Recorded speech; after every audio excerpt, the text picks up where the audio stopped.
No pain, no gain. This is f***ing grim. We have all heard this, but is it true?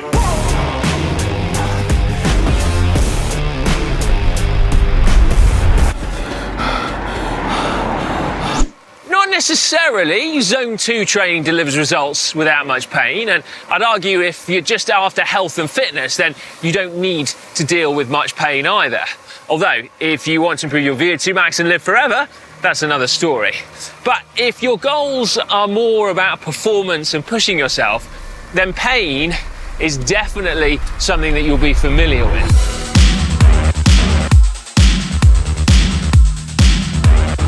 The burning in your legs and the searing in your lungs. Those are the kinds of pain which we know and love sometimes. Those are the kind of pain that we're told make us fitter and faster. They're simply barriers to be pushed through. But how do you know when to back off? How do you know when that pain means harm and not benefit? Well, it's funny you should ask, because that's exactly what we're going to explore in this video. Suffering has long been embedded in the DNA of cycling. Stories of battling through pain are part of the fabric of the sport. Eddie Merckx, the greatest of all time, cyclists live with pain. If you can't handle it, you will win nothing. For the record, Eddie, I can handle pain, I still didn't win much. 5-time Tour de France winner Miguel Indurain. I always remember the pain I had to endure. 5-time Giro winner Fausto Coppi. Cycling is suffering. And Lance Armstrong, who needs no introduction, I didn't do it for pleasure, I did it for pain. The fact that this is an all-male list should probably raise eyebrows. I mean, I did look long and hard for quotes from female professional cyclists, but I couldn't find any. But nevertheless, we are all taught to embrace and to even enjoy pain, male cyclists and female cyclists alike. But there are also countless examples of cyclists of all levels who've lost months of riding, having ridden through a pain that they really shouldn't have ignored. From knee pain to numb feet, from sore backs to deep down fatigue. So how do we avoid that? How do we distinguish good pain from bad pain? Well, firstly, let's actually take a look at what pain really is. Our relationship with it is highly complex and still much misunderstood, but it's generally felt that pain is a feeling that motivates us to protect ourselves, to try to keep the rest of our body running smoothly. Broken bones need to stay still to knit together, so pain is a way of persuading us not to move them. And the body is essentially doing the same thing, making us feel uncomfortable when we push ourselves hard on the bike. The burning pain many of us are familiar with is just the body letting us know that the muscle won't be able to function at that level for much longer. But how do you know when to back off? How do you know when that pain means harm and not benefit? Well, that's exactly what I asked Brian McCulloch, who owns The Bike, The Body, which is a sports physio and bike fit service close to GCO Megabase. Now, he said there are two key characteristics of bad pain. Firstly, where you feel it, and secondly, how quickly it comes on. The exact position of pain is a key point to pay attention to. The burn caused by a hard effort will be felt in the muscle belly, or possibly the lungs caused by hard breathing. If you're feeling pain away from the meaty part of your muscles, in joints or tendons, these are the things that you want to pay attention to. Another key indicator of bad pain is rapid onset, so sudden, sharp, stabbing pains. Those are ones you actually need to take seriously, okay? So very different to that gradual onset of kind of muscle fatigue and the burn that you feel due to lactate. Now, those are two red flags to watch out for then. Next question is, what should you do if that happens out on a ride? And the first step is simply to back off. You probably will feel like doing that anyway, right? But the key is to listen to your body.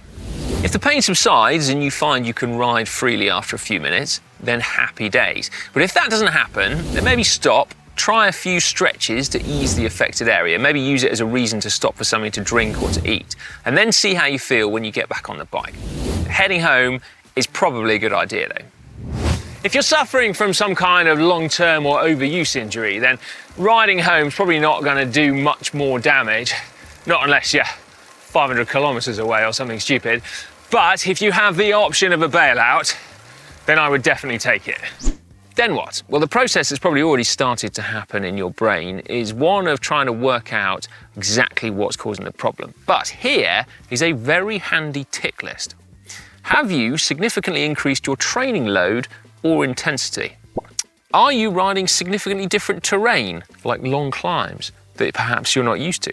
Have you travelled with your bike or had any other reason to maybe change the saddle height or angle of the bars? Have you changed your cleats or shoes? And there might even be reasons away from the bike that could contribute, such as, have you started hot desking? Or have you got a new office chair? So those are all possible reasons why you might be feeling pain. The good news is that if it's caused by one of those, pretty easy to fix. If you can work out the problem and address the cause, then you can get back on your bike pretty quickly. But if you're struggling, and in my experience you probably will be, then you need to know who to turn to. Do you choose a physio who can sort out your body, or do you go see a bike fitter who can hopefully address the root cause of the problem being on your bike? So we asked Brian this question, and helpfully for this video, he is both physio and bike fitter, and he had, unsurprisingly, some great advice. He said that if the pain is only there when you're riding, you should probably go see a bike fitter, because it's likely that it's your bike that's causing the problems. If, however, the pain is more generalised, so perhaps your knee hurts going up and down the stairs as well, then you want to go and see a physio to try and get your body sorted out. Although, try and find a physio that's got some cycling experience. A big hidden trigger of riding pain, though, for me anyway, is stress. Now, stress can cause all kinds of pain to bubble up, from headaches to backaches to tendinitis. And yet, we rarely ever attribute pain to this as the cause, but it's really, really more common than you might think. Now, in terms of how to deal with it, of course, dealing with the source of stress is one way. To do that is probably worth a video in all of its own, but not on GCN. But in terms of dealing with the consequences of it on the bike, personally, I found CBT, or cognitive behavioural therapy, really, really effective. What about numbness then, which, not exactly painful, is definitely uncomfortable. Typically on a bike, you'd get it in your little fingers, in your toes, and also, unfortunately, in your genitals. Yeah, not pleasant. Now, to be clear though, a little bit of numbness for a short period of time is not a problem. A little bit like if you sleep funny and you wake up with a numb arm. However, ignore it for long, and we're talking hours, not days here. I'm looking at you, ultra endurance crew.